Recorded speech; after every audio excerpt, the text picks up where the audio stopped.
Fox News alert on new information just in to Fox News and on Fox News.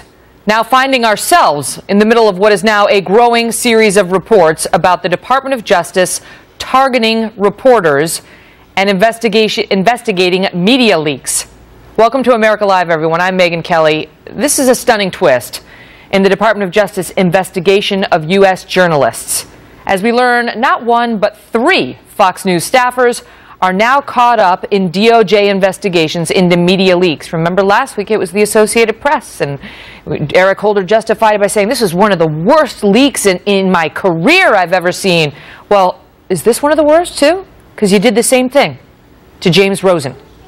In the biggest story to break so far, the Washington Post reporting last night that Fox News chief Washington correspondent James Rosen was specifically targeted, with government trackers monitoring his every move around the State Department. The Department of Justice apparently able to get the subpoenas that it needed to track James by effectively identifying him as a potential criminal. And in just the last half hour, we learned that reporter William LaJeunesse and a Fox News producer were also part of a look into leaks concerning their reporting on the Fast and Furious investigation. Shannon Bream has the very latest. She is live in Washington with more. Shannon? Well, Megyn, what's key in these new revelations about the Justice Department and FBI investigation into our colleague James Rosen is that the FBI agent who filed the affidavit in this case, the one in support of a search warrant that would allow authorities to access Rosen's personal email accounts, said, in his opinion, the agent, that Rosen had committed a crime by allegedly working to obtain information from a source at the State Department. In that affidavit by FBI agent Reginald Reyes, the agent writes that he believed the evidence in the case showed Rosen had broken the law, quote, at the very least, either as an aider, abettor, and or co-conspirator.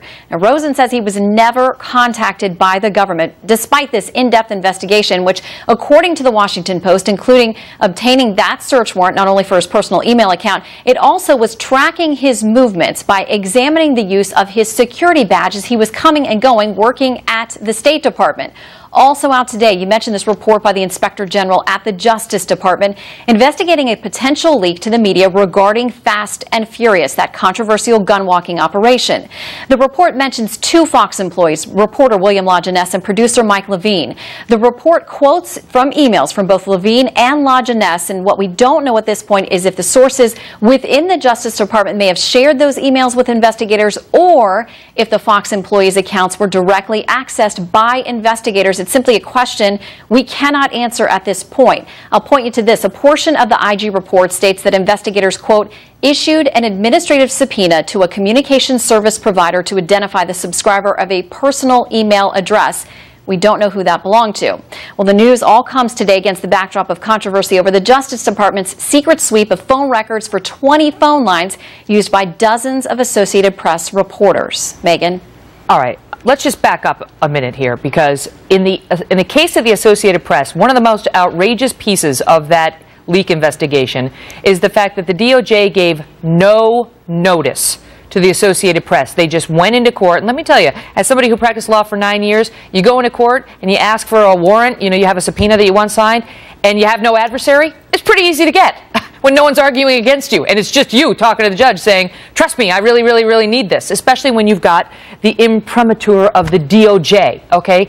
So now we are learning that that not only happened with the Associated Press, but with Fox News, with James, because this is the piece I'm looking to clarify with you.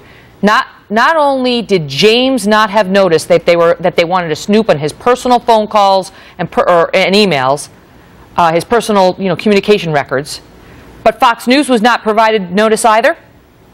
As far as I know, it was a surprise to everyone when we read the details in the Washington Post about just how extensive and in-depth this had been. And in addition to talking to James, I have talked to Mike and William LaJeunesse as well. All three of them say never any notice. And again, in Mike and William's cases, we don't know how their emails were accessed.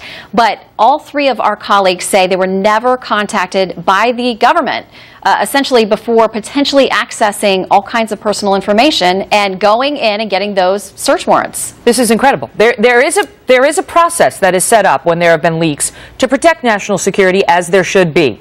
And normally what would happen is the DOJ would come to the reporter or the news organization, the Associated Press, James Rosen, Fox News, and say, we're investigating, and will you work with us, and what will you share and what won't you? And if you reach an impasse, then you go into court and they say, we want a huge, very wide range of information, and the news organization would say, we think it should be this narrow, and the judge gets to decide.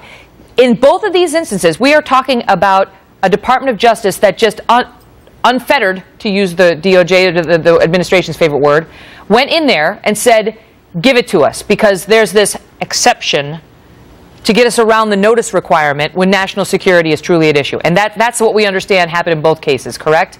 That's what it sounds like. And by the way, just to note, there is a statement cited by the Washington Post about the Justice Department on both James Rosen's case and the AP, saying that we abided by all applicable laws, regulations, and long-standing Justice Department policies intended to safeguard First Amendment interests of both the press and also the public. There may be some who take issue with that. Megan?